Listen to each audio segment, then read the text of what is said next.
Hi guys! For today's video, dugay-dugay na gid ko wala ka-upload og mga vlog na ako kay na busy kay among mga schedule.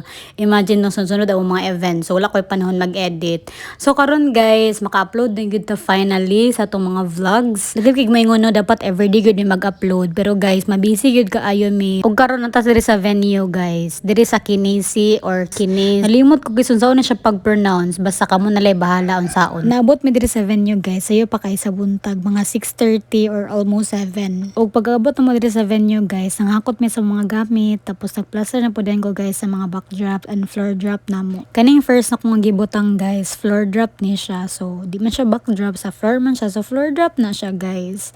Dayon kana nga material guys, kay marine plywood lang na siya. So, after ana, ako na din gibutang abang mga backdrops, na gitilahan lang po na mo siya guys.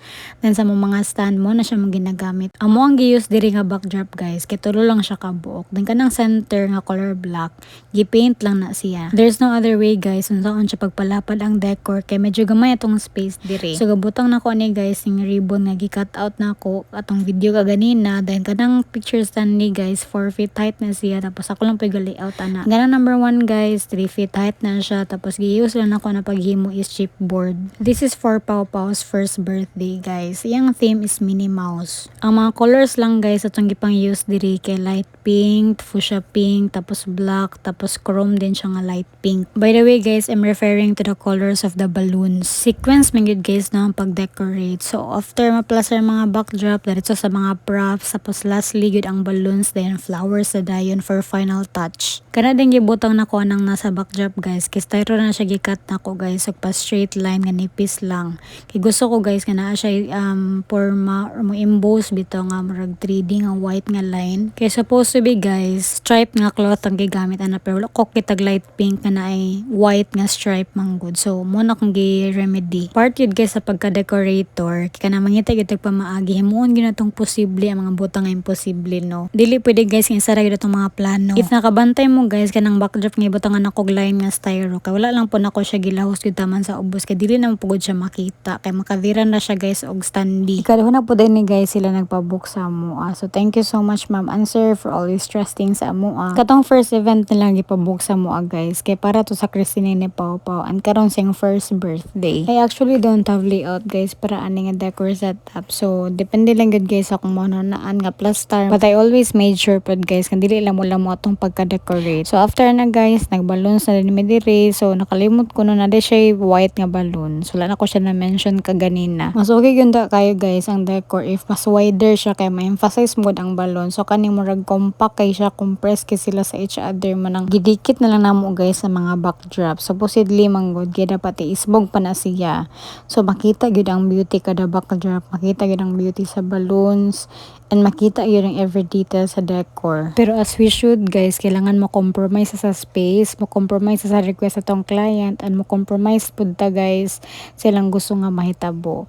So kami guys sa decorator, kinahanglan gid mi kabalo gid mi mag-adjust, kabalo mi mo compromise, kabalo mi mo matik-matik unsaon nato siya pag-plaster ning mga decor. Kining first nga mo na-inflate guys, kay para pa ni siya sa base niya. So later pag guys sa mga fillers.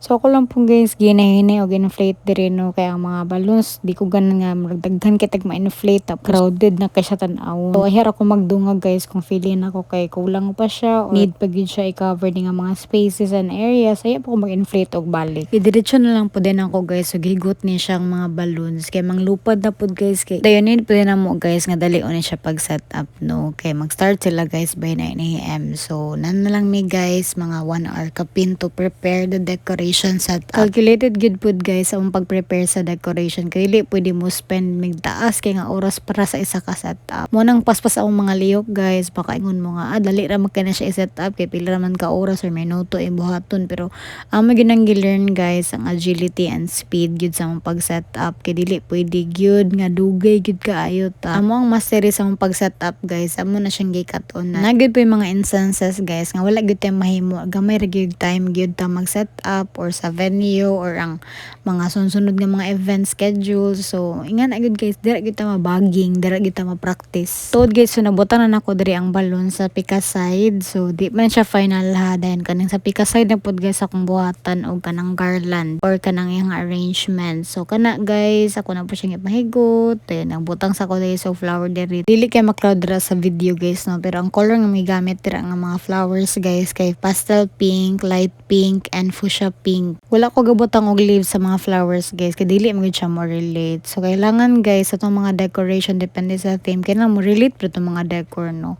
Dili bagay diri guys mag leaves ka kay cute bang atake ani. So kailangan gid pud guys mag-research ta guys unsay mga theme kay dili man gud siya tanan decor kailangan applicable to all bitaw. Butang na pud din ako diri guys ang gipang cluster nga balloon sa akong gipang higdan sa pika side.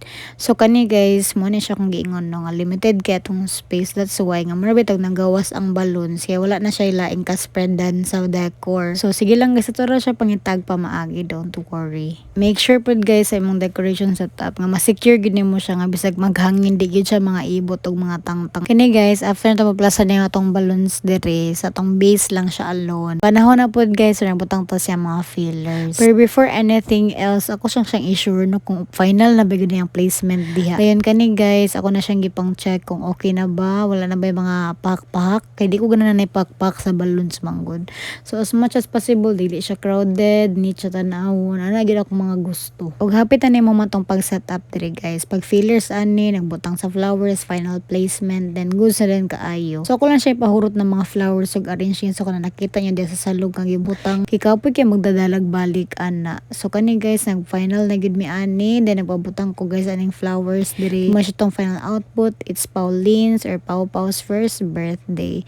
Nabutang na po naman drang cake stand guys, pati yung picture standy, tapos nakabutang na mig fillers. Overall guys, rate na lang yun sa comment section kung unsay rating ninyo ani. Pero guys, be mindful with your words. Thank you so much for watching our vlogs. And guys, kung gusto mo guys ug laing nga mga inspo nga mga decor, browse lang mo dira guys sa mga page. Along with this beautiful backdrop styling guys, kay nag-add me og mga balloons sa table. Dagan pa mo siya sobra, so sayang pud kaayo. So turo ra na siya kabuk guys. Wala din guys ipa-apply sa tong client pero ako lang gusto guys sa mubutang ani. Kay wala lang, gusto lang ko guys nga mas bibot na ng mga table. So wala na ko nang butangan ng isa guys kay nakalimot ko no. So pasaylo kay ko ninyo. Then man siya guys tong final area para sa decor setup.